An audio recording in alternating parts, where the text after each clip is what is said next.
Vamos a orar. Oh Señor Dios, al acercarnos ahora a tu palabra, Padre, te pedimos que ilumines nuestros corazones y nuestras mentes. Que el Espíritu Santo ahora nos guíe a comprender la magnífica verdad de la resurrección de Cristo. Abre nuestros ojos para ver las maravillas de tu gracia y fortalece, Señor, nuestra fe mientras reflexionamos en tu amor y en tu poder. Que a través de tu palabra, Padre, podamos encontrar esperanza y que nuestras vidas sean transformadas para reflejar la gloria de Cristo resucitado. Y oramos en el nombre de Jesús. Amén. ¿Pueden sentarse? Dejamos nuestras Biblias en 1 Corintios 15. Nuestro texto del día de hoy va a ser el versículo 20. Aunque vamos a estar viendo otros, pero el base va a ser el 20, que dice: pero ahora Cristo ha resucitado de entre los muertos, primicias de los que durmieron.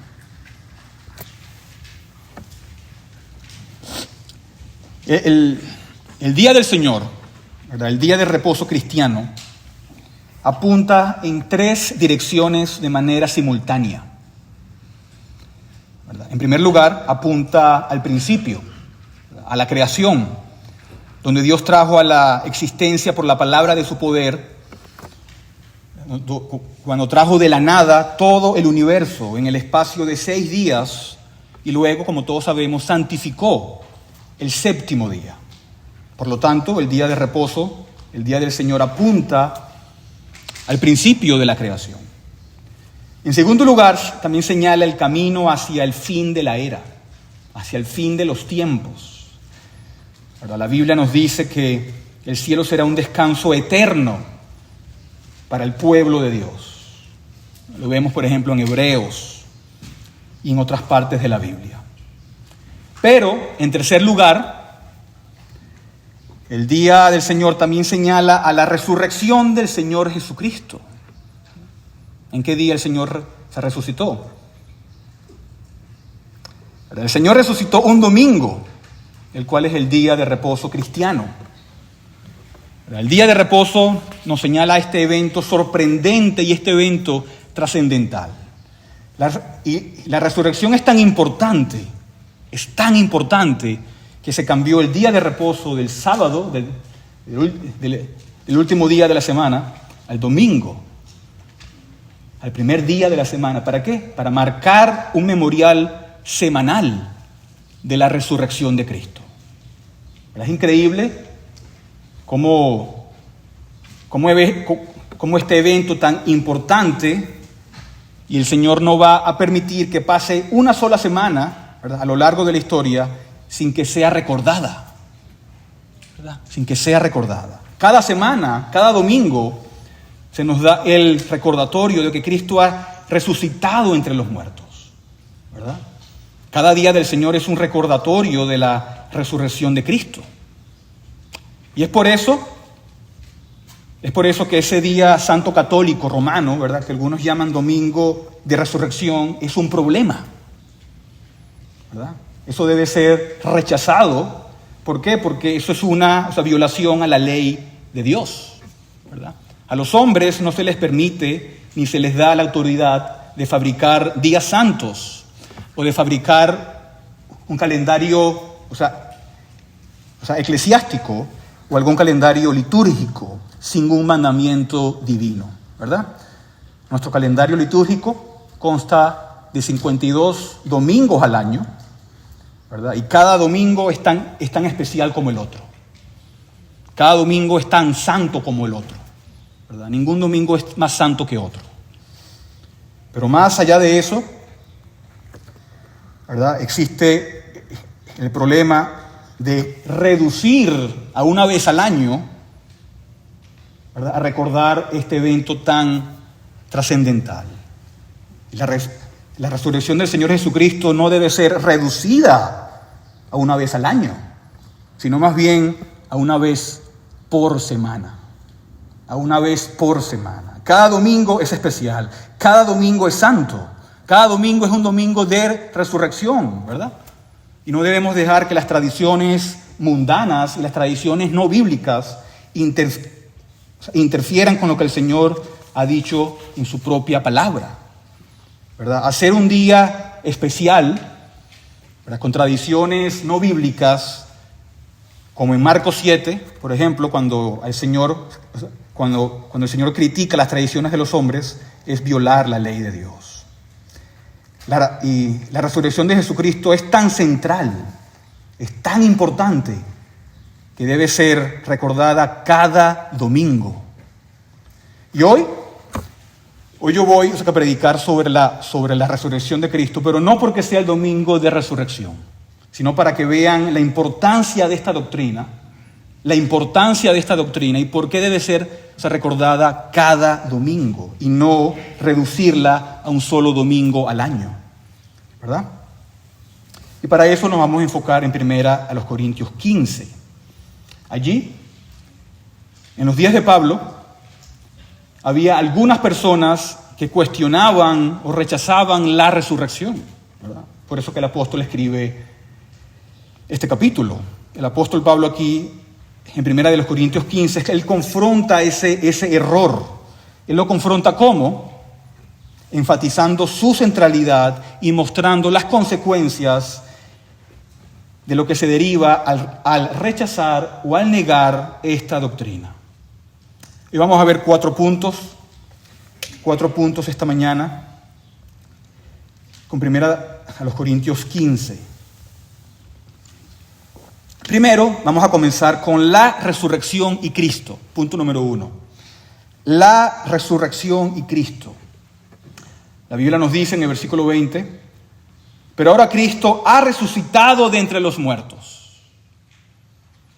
La resurrección corporal de Cristo es central para todo.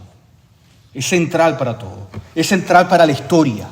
Es central para el Evangelio, como veremos. Es central en todo lo que pertenece a la fe cristiana, ¿verdad? Sin resurrección no hay cristianismo, no hay fe cristiana.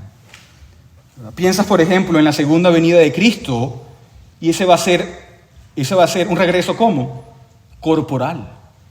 Va a ser un regreso corporal del Señor Jesucristo. ¿Por qué? Porque Él, cuando fue a los cielos, fue ¿cómo? De manera corporal. Él ascendió corporalmente porque había resucitado de la tumba. Y así todas estas cosas están conectadas con el hecho de que Él es un hombre verdadero, así como es también un Dios verdadero, que tiene una humanidad real, tiene un cuerpo real, así como tiene un alma también real, ¿verdad? En primera de los Corintios 15, Pablo está diciendo, si es verdad que no hay resurrección, entonces nos muestra por medio de argumentos la locura de ello. Es una locura, dice Pablo, decir que no hay resurrección, ¿verdad? Si no hay resurrección, entonces Cristo está muerto.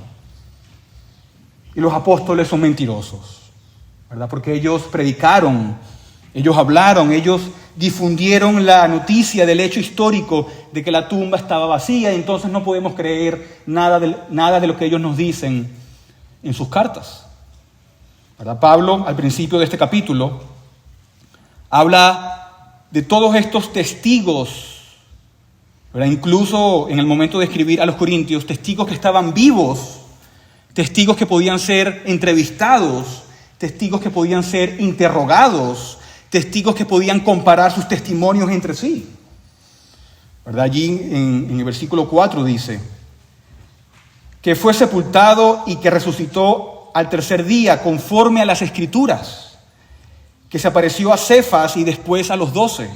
Luego se apareció a más de 500 hermanos a la vez, la mayoría de los cuales viven aún, pero algunos ya duermen. Después apareció a Jacobo, luego a todos los apóstoles, y el último de todos, como a uno nacido fuera de tiempo, se me apareció también a mí, ¿verdad? Muchos lo vieron comer después de haber resucitado. Lo vieron hacer actos y cosas que no se podían hacer sin un cuerpo de carne y hueso. Tomás, ¿se acuerdan? Tocó su cuerpo físico, metió sus dedos en las heridas. Fue reconocido, lo oyeron hablar y conocieron el tono de su voz. Y como dice este pasaje, más de 500 personas lo vieron a la vez. Habían visto al Señor que había resucitado de entre los muertos. Y ellos, habiendo sido dotados después con el Espíritu Santo, estaban dispuestos ¿a qué? A sacrificarlo todo. Estaban dispuestos aún a dar la vida por ello. Estaban dispuestos a sufrir todo tipo de persecución. Ellos estaban dispuestos a ser sometidos al martirio y a la muerte, porque sabían que Jesús había resucitado. Esta resurrección de Jesucristo los transformó e implantó en ellos profundas convicciones. Y así vemos la importancia de la resurrección en conexión con el Señor Jesucristo. Ahora, puede haber algunos que a lo mejor dicen, bueno, sí, tal vez Cristo sí resucitó, pero todos los demás no lo van a hacer. Solamente Él resucitó, pero nosotros no lo vamos a hacer.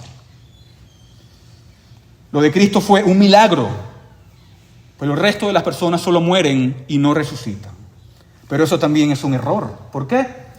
Porque la Biblia nos enseña, en respuesta a eso, que el Señor Jesucristo es uno con su pueblo. Que el Señor Jesucristo está unido a su pueblo. Son uno. Su pueblo es su cuerpo y Él es la cabeza. ¿Verdad? Por ejemplo, en Efesios 5:30 dice, porque somos miembros de su cuerpo, de su carne y de sus huesos.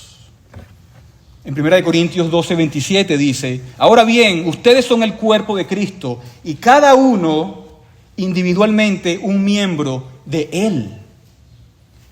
Por lo tanto, esta doctrina de la unión con Cristo está en el centro mismo del Evangelio y de la revelación de la redención de Dios. Así como nos dice también allí en el versículo 15 de primera, ¿verdad?, a los Corintios, todos los que estaban unidos a Adán, cayeron con Adán. Todos los que estaban en unión con Adán, cayeron en Adán. De la misma manera, todos los que están en unión con Cristo también resucitarán. Todos los que están unidos a Cristo también resucitarán. Tienen parte en todo lo que hace y en todo lo que logra.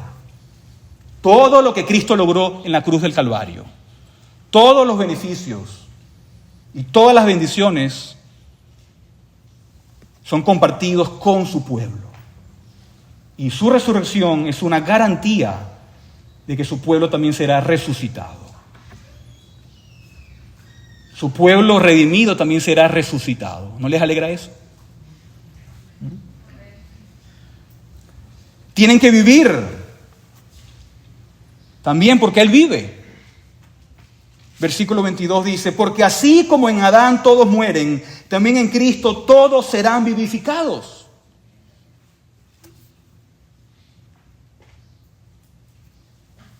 Pero luego, en segundo lugar, veamos ahora el punto número 2, la resurrección y la predicación. La resurrección y la predicación. Allí en 1 Corintios 15, versículos 14 y 15 dice, y si Cristo no ha resucitado, vana es entonces nuestra predicación y vana también la fe de ustedes. Aún más, somos hallados testigos falsos de Dios porque hemos testificado contra Dios que Él resucitó a Cristo, a quien no resucitó, si en verdad los muertos no resucitan. Así que vemos una conexión entre la resurrección y la predicación, ¿verdad? Es interesante, en estos días estaba leyendo el Credo de los Apóstoles, el cual es muy conciso, ¿verdad? Es muy corto, solo hay 12 artículos en el Credo de los Apóstoles, y es interesante que la doctrina de la resurrección es la única doctrina que se menciona 2 veces. Ahora, la encuentran, por ejemplo, en el 5º artículo, que dice que Cristo al tercer día resucitó de entre los muertos, pero luego, en el penúltimo artículo, habla de la resurrección del cuerpo en referencia al pueblo de Dios, ¿verdad? Habla de la resurrección 2 veces en esa breve declaración. Allí vemos que desde los primeros días de la iglesia, eso estaba en el centro de lo que significaba ser cristiano. Esa era una doctrina esencial desde el principio del cristianismo. Y en las Escrituras vemos cuán importante es esta doctrina para la predicación de los apóstoles. Pablo lo menciona aquí en 1 Corintios 15, pero es interesante que cuando lees la Biblia después de la ascensión de Cristo, en las primeras páginas del libro de los Hechos, en el capítulo 2, ¿verdad? Allí está el sermón, este sermón de Pedro. Todos conocemos este sermón. Y si te pregunto, ¿de qué se trata este sermón? ¿Cuál es uno de los temas principales de este sermón en Hechos capítulo 2? Bueno, uno de los temas principales es la resurrección del Señor Jesucristo. ¿Verdad? En el versículo 24 dice, pero Dios lo resucitó, poniendo fin a la agonía de la muerte. Versículo 27, pues tú no abandonarás mi alma en el Hades, ni permitirás que tu santo vea corrupción, el cual es una cita de los Salmos que habla de la resurrección. Versículo 32, a este Jesús resucitó Dios, de lo cual todos nosotros somos testigos. Entonces vemos varias veces en este sermón mencionando la resurrección del Señor Jesucristo. Vemos que la resurrección estaba en el centro de la predicación apostólica. Y eso lo vas a encontrar a lo largo del libro de los Hechos, ¿verdad? Por ejemplo, en el capítulo 3, versículo 15, dice, y dieron muerte al autor de la vida, al que Dios resucitó de entre los muertos, de la cual nosotros somos testigos. Y lo repite también en el versículo 26. En el capítulo 4, versículo 10, también habla de la resurrección de Jesucristo, ¿verdad? Cuando el Evangelio también llega por primera vez a los gentiles, en el capítulo 10 también se les proclama la resurrección. Versículo 40 dice del capítulo 10, pero Dios lo resucitó al tercer día e hizo que se manifestara. Si seguimos adelante, cuando Pablo y Bernabé son enviados en el capítulo 13 para llevar el Evangelio a Asia, Europa, ellos comenzaron su ministerio predicando la resurrección en el capítulo 13. ¿Verdad? No leo todos los versículos por el tiempo, pero desde el versículo 32, versículo 33, 34, 35, 36, 37, cada versículo menciona de alguna manera u otra la resurrección del Señor Jesucristo.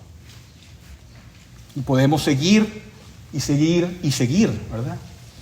Por ejemplo, Pablo cuando se encuentra en Atenas con estos filósofos y con toda esta idolatría, en el capítulo 17 de Hechos, versículo 31 dice, porque Él ha establecido un día en el cual juzgará al mundo en justicia, por medio de un hombre a quien Él ha designado, habiendo presentado pruebas a todos los hombres cuando lo resucitó de entre los muertos. Y mira lo que dice el 32. Cuando oyeron de la resurrección de los muertos, algunos se burlaban, pero otros dijeron, le escucharemos sobre esto. Entonces vemos muy claramente en el libro de los Hechos cómo la predicación estaba centrada en la resurrección de Jesucristo. La predicación apostólica incluía la resurrección de Jesucristo. Y por lo tanto, la predicación cristiana también lo debe de incluir, ¿verdad? Cuando predicamos a Cristo, no solamente predicamos su vida y su muerte, sino también predicamos su resurrección. Al Cristo resucitado que triunfó de la tumba. ¿Verdad? Pablo dice aquí que si Cristo no resucitó, entonces somos falsos testigos y lo que decimos es pura mentira. Y Pablo nos dice que ¿Qué motivo tenemos entonces para hacer todo lo que hacemos? Pablo menciona toda clase de sufrimientos que le está pasando. Todos los días yo enfrento la muerte. En Efesios tuve que luchar con bestias. Nos persiguen, nos acosan por todas partes. No tenemos descanso, no duermo. Tenemos pocos recursos, tenemos que huir. ¿Con qué sentido y con qué motivo? Si ustedes dicen que la resurrección no es real, le dice a los corintios. No tenemos nada de recursos, no tenemos la estabilidad de la que disfrutan otras personas, estamos azotados por la pobreza, sufrimos todo tipo de persecución, de sufrimiento físico. Nos están matando y nuestro trabajo es incansable. La pregunta es, ¿vale la pena todo ese esfuerzo? Si no existe la resurrección. ¿Para qué ir a la cárcel? Dice Pablo. ¿Para qué sufrir todo esto si no hay resurrección? Si todo es en esta vida,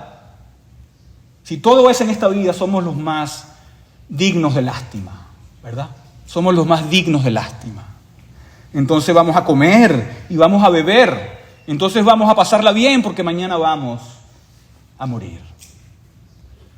¿Por qué someterse a todo este tipo de cosas? Dice Pablo. ¿Por qué viajar a tierras lejanas proclamando estas verdades? ¿Por qué ir a Roma, a España?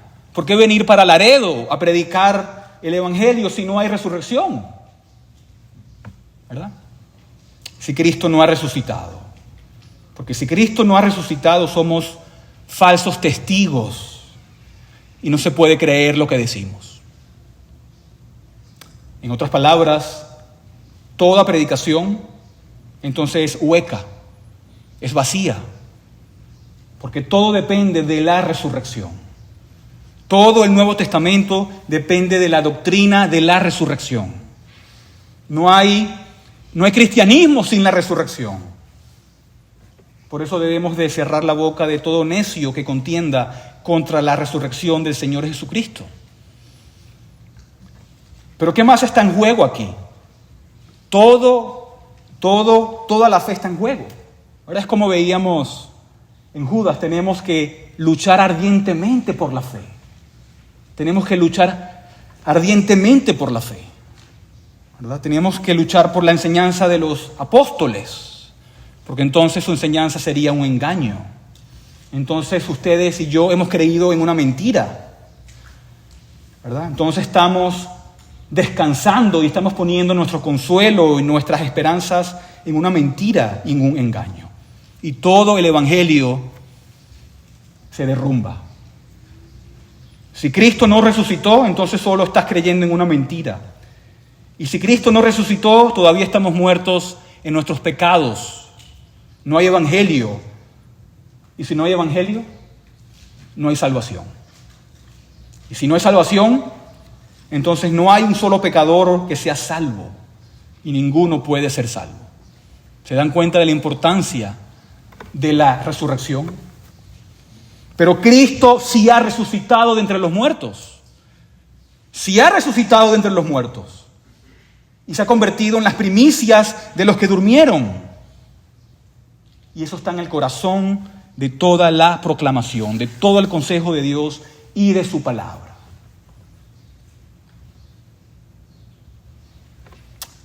En tercer lugar, punto número 3, veamos la resurrección y la salvación. La resurrección y la salvación. Ahora tenemos que entender el hecho de que la salvación está ligada a la resurrección de Cristo, así como la cruz también de Cristo. Nuestra salvación está conectada a la resurrección de Cristo. La Biblia dice que somos justificados, ¿cómo? A través de su resurrección. La naturaleza de la salvación tiene que ver con la doctrina de la resurrección. ¿Por qué? Porque como personas, como seres humanos, estamos compuestos tanto de cuerpo como de alma. Estas son la parte de la esencia de lo que significa ser un ser humano. Es tener cuerpo y es tener alma. Y tanto el cuerpo como el alma han participado del pecado. Y así tanto el cuerpo como el alma deben sufrir el juicio por el pecado o ser salvados de ese juicio por el pecado. Y así cuando el Señor vino a salvar a su pueblo, Él vino para salvar a todo el hombre, cuerpo y alma. No solamente tu alma, sino a todo el cuerpo. ¿Verdad? En nuestro catecismo, en el catecismo menor, lo dice de manera tan breve, pero de manera maravillosa. En la pregunta 37 dice: ¿cuáles beneficios de Cristo reciben los creyentes al morir? Dice: al morir, las almas de los creyentes son hechas perfectas en santidad y pasan inmediatamente a la gloria. Y sus cuerpos, estando todavía unidos a Cristo, reposan en sus tumbas hasta la resurrección. ¡Wow!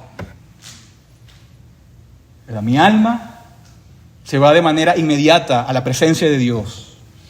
Y mi cuerpo, que es sepultado, todavía está en unión con la persona de Jesucristo.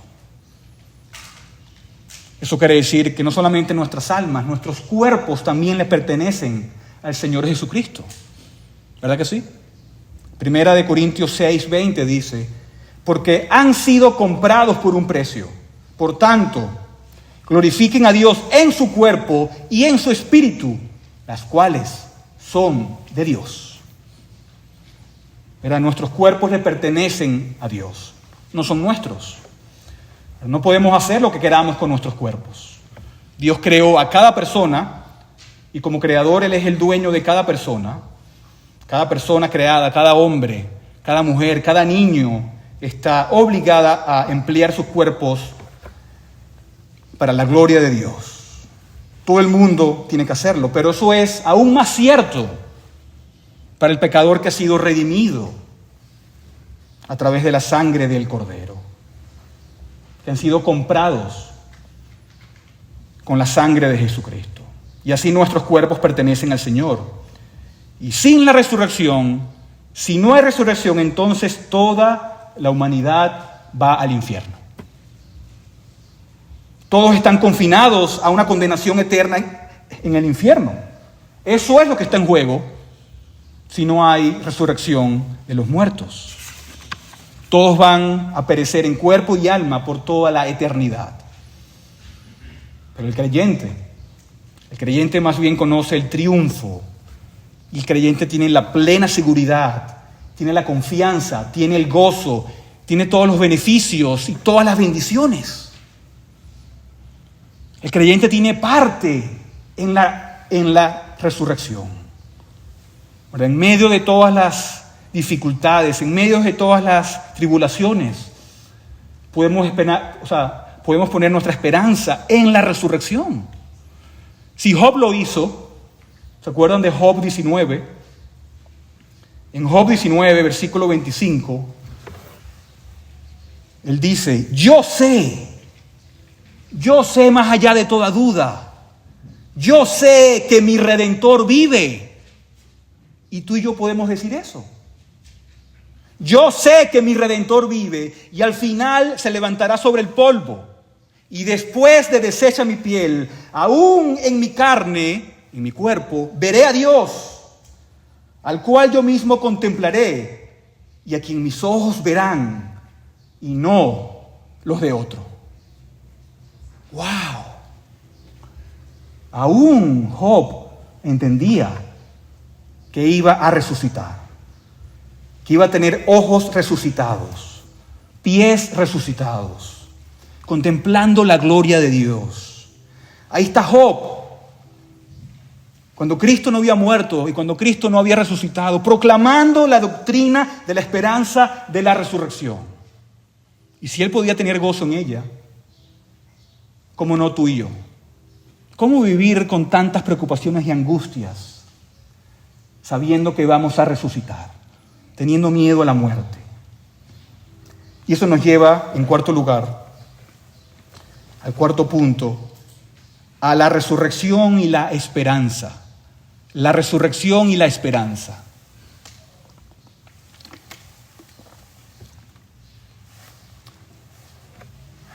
Una vez más, nuestro texto dice: y ahora Cristo ha resucitado de entre los muertos y se ha convertido ¿en qué? En las primicias de los que durmieron. Primicias de los que durmieron. Ahora, cada vez que tú vas a un cementerio, cada vez que te paras en un cementerio y ves todas las tumbas, todas las lápidas, estás parado, ¿sabes dónde? Estás parado en el terreno de la resurrección. Estás parado en el terreno de la resurrección. Cada vez que paso por la Sanders y veo el cementerio, digo, algún día ellos se van a levantar. Algún día cada una de esas personas se van a levantar de allí. Donde quiera que los muertos estén enterrados, es tierra de resurrección. Ese no es el final. Ese no es el final. Y ese pensamiento es asombroso para nosotros. Muy poco meditamos en ello. Y nosotros también resucitaremos de entre los muertos. De hecho, cuando te acuestas en la noche, cada vez que te acuestas en tu cama, es más seguro de que te vas a levantar de la tumba, de que te levantarás de esa cama. Es más certero. Puedes morir mientras estés durmiendo, pero es imposible que no te levantes de la tumba. Y así el Señor, ¿verdad?, nos da esta verdad. Y el Señor la mete en nuestros corazones. Es como una semilla, como Pablo también alude en este capítulo. Pablo alude a esa imagen. Es como una semilla que el Señor está guardando. Y cada alma que ha sido traída a este mundo, cada alma que ha existido en este mundo, cada alma y cuerpo que ha sido concebido en el vientre de su madre, cada una de ellas resucitará. Cada alma resucitará, cada cuerpo resucitará, tanto los justos como los injustos. ¿Verdad? El pueblo de Dios para honra y los incrédulos e impíos para deshonra. Algunos para vivir con Dios para siempre y otros para sufrir por la eternidad. Pero el hecho es que todos van a resucitar en el último día. Y eso será una demostración del poder divino. En ese abrir y en ese cerrar de ojos, cuando suene la última trompeta, cuando venga la voz del arcángel, será irresistible. Nadie podrá quedarse en la tumba, nadie podrá decir, no, yo quiero permanecer muerto en la tumba. Nadie podrá decir eso, nadie. Cuando Jesús se paró junto a la tumba de Lázaro y le dijo, Lázaro, sal fuera, Lázaro no tenía la opción de quedarse allí. No, aquí estoy muy bien. No quiero salir. Él no tuvo esa opción. Y así será para cada uno de nosotros. Nos levantaremos y sucederá de manera irresistible. Y Dios lo hará con el mismo poder que creó el universo. ¿Verdad? Dios demuestra su poder al crear el mundo, al labrarlo para que exista, que se haga la luz y se crea todo el universo. Pero con el mismo poder Él va a levantar a cada uno de los muertos y traerlos a la vida, y Él va a resucitar sus cuerpos de entre los muertos. El Señor puede y el Señor lo hará. Y es por eso que la doctrina de la resurrección lo cambia todo en la vida. Porque ya no ponemos nuestra esperanza aquí. Ya sabemos que todo no está aquí. Sabemos que vamos a resucitar. Y ya no pongo mis esperanzas en esta vida. Como dice también, si ponemos todo aquí, somos los más dignos de lástima. Por eso podemos tener un gozo incomprensible del tiempo venidero. ¿Verdad? El creyente en esta vida, el creyente durante su vida cristiana aprende muchas cosas espirituales. Aprendemos a amar la santidad, aprendemos a amar la comunión con Dios y también debemos aprender a amar el cielo y amar la resurrección. Hemos aprendido a pensar en los privilegios de estar cerca y hablar con nuestro Salvador. Y aprendemos a mirar lo que no se ve. Y medimos lo que es eterno y no solamente lo que es temporal en esta vida. El creyente tiene grandes esperanzas. Y no solo esperanzas, sino expectativas seguras en la gloria que está por venir. En el tesoro que está guardado en el cielo, en estar con su Salvador en el cielo mismo, en la nueva Jerusalén. Tenemos esperanzas poderosas e inquebrantables. ¿Verdad? Y el punto de todo este capítulo es que todo depende de la resurrección. Todo. Por eso no podemos reducirlo a un solo día al año. Si Cristo no resucitó, entonces el Evangelio estalla en el olvido. Y toda la base de la religión cristiana se cae. Y el creyente no tiene ningún tipo de esperanzas, no tendría ningún consuelo. Pero el hecho, hermanos y hermanas, es que Cristo ha resucitado de entre los muertos. Y es la primicia de los que durmieron. Todo depende de ello. El hecho es que estos cuerpos que tenemos hoy, tu cuerpo, mi cuerpo, míralo. Mírate tu cuerpo. Ese cuerpo va a resucitar. Tus manos, tus pies, tus ojos, tu cabeza. Cada uno va a ser levantado. ¿Verdad? Muchos tratan en esta vida de mejorar sus cuerpos, ¿verdad? De verse más joven, de no perder la belleza. Pero ¿saben qué? Lo que hará Dios en la resurrección va a superar todo lo que hagas en esta vida. Todo. Y si no eres cristiano, tú esta mañana, si no has creído en el Señor Jesucristo, eso significa que tu cuerpo físico también va a ser levantado, pero para deshonra. Para que con tu cuerpo y con tu alma seas castigado por la eternidad. ¿Verdad? En Juan 5, 28 y 29 dice: No se queden asombrados de esto, porque viene la hora en que todos los que están en los sepulcros oirán su voz y saldrán los que hicieron lo bueno a resurrección de vida y los que practicaron lo malo a resurrección de juicio. ¿Verdad? Habrá sufrimiento del alma y del cuerpo en el infierno. Y por el poder de Dios, tu cuerpo no puede morir. Tu cuerpo no podrá ser destruido, ¿verdad? A pesar de los horribles e incalculables sufrimientos del infierno. Y sufrimiento justo por los pecados. Y eso debería ser aterrador para ti si no te has arrepentido de tus pecados genuinamente. Eso debe despertarte para buscar al Salvador crucificado y resucitado, que es capaz de salvarnos de todo esto y del juicio venidero. Pero para el creyente hay esperanza, ¿verdad? En esta vida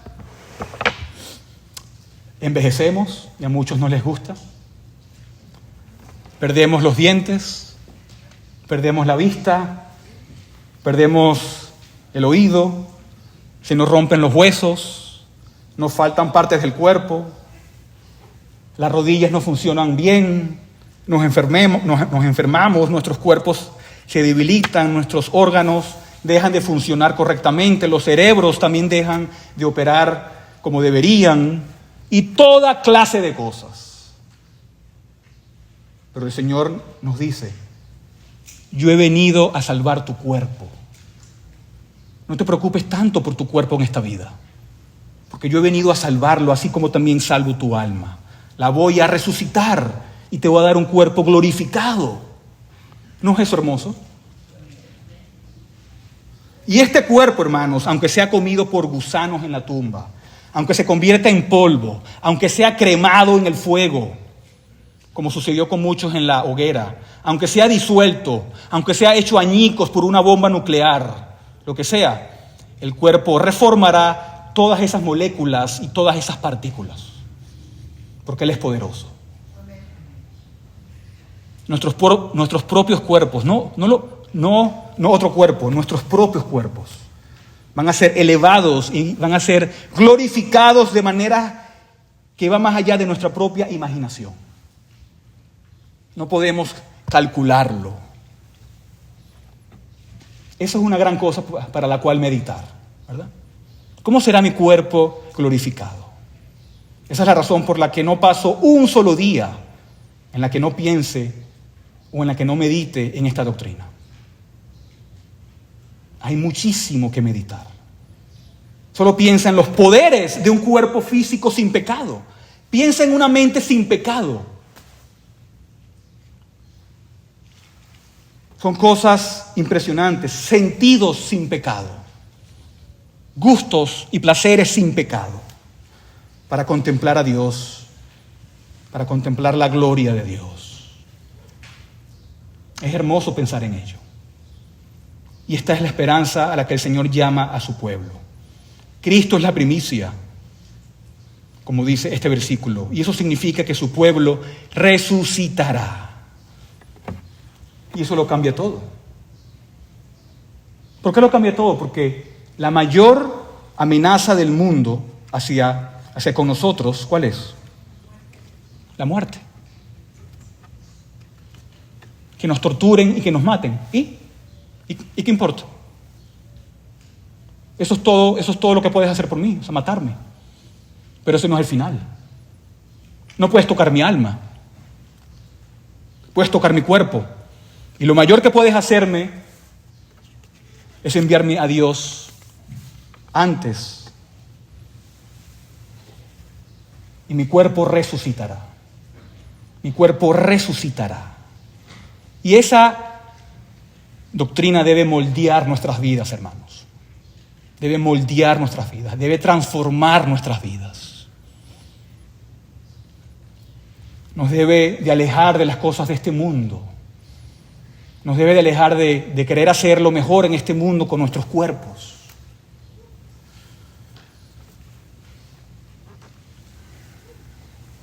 En Juan 6, y con esto voy terminando. En Juan capítulo 6, Jesús dice que esto es una realidad y lo repite varias veces. Lo repite 4 veces en ese solo capítulo. En el versículo 39 dice: y esta es la voluntad del que me envió, que todo lo que Él me ha dado yo no pierda nada, sino que lo resucite en el día final. Versículo 40. Porque esta es la voluntad de mi Padre, que todo aquel que ve al Hijo y cree en Él tenga vida eterna, y yo mismo lo resucitaré en el día final. Versículo 44. Nadie puede venir a mí si no lo trae el Padre que me envió, y yo lo resucitaré en el día final. Versículo 54. El que come mi carne y bebe mi sangre tiene vida eterna, y yo lo resucitaré en el día final. ¡Wow! ¿Cuántas veces nos los tiene que decir para que lo entendamos, no? Morimos y de manera inmediata nos despertamos en la presencia de Dios. Nuestras almas son llevadas a la presencia de Dios. Los cuerpos yacen todavía, ya sea en la tumba o donde sea que estén, en unión con Cristo, esperando la resurrección. Y después, en el día final, el Señor los resucita de entre los muertos. Y el Señor le dice a sus enemigos: perdieron.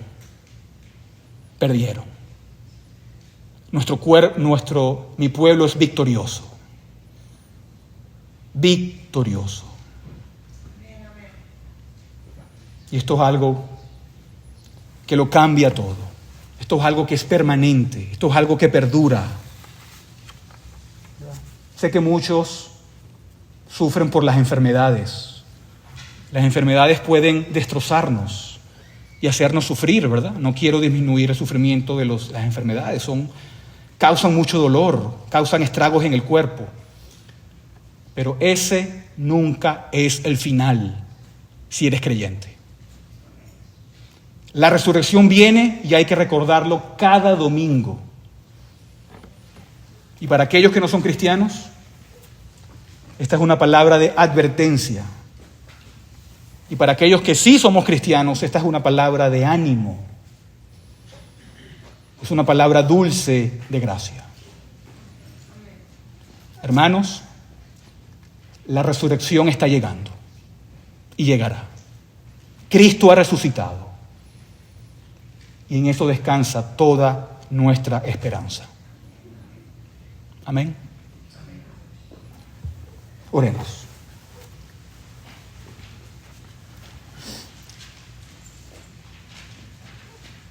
Oh Señor, te damos gracias porque tú has resucitado.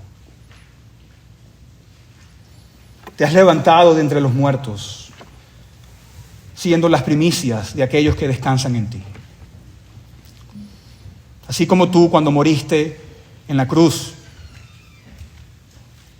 nuestros pecados fueron castigados en tu cuerpo. Y así como tu vida fue perfecta, tu justicia también se nos acredita. También tu resurrección es parte de tu cuerpo unido a ti. Gracias, Señor, por tales beneficios. Gracias por tantas bendiciones. Gracias por tanta misericordia y bondad y amor. Ayúdanos, Padre, a meditar en estas verdades cada día. Ayúdanos a que la resurrección de nuestro Señor Jesucristo cambie nuestras vidas. Alejarnos de buscar las cosas mundanas, alejarnos de buscar las cosas materiales, alejarnos de buscar aquello que se pierde, entendiendo que tú has resucitado y que en ti tenemos toda esperanza y todo consuelo. Que esta verdad transforme nuestras vidas, nos ayude a vivir vidas con gozo, vidas con anhelo, con esperanzas, Padre Santo. Quita de nosotros toda angustia, toda preocupación por este mundo. Ayúdanos, Padre, a vivir de acuerdo a esta realidad. Sigue con nosotros, Padre, el resto de este día, que es tu día. Ayúdanos a adorarte en espíritu y en verdad, oh Padre, aún al salir de este lugar. A darte honra y honra, Señor. Tanto con nuestras almas y con nuestros cuerpos, ya que todo nuestro ser te pertenece.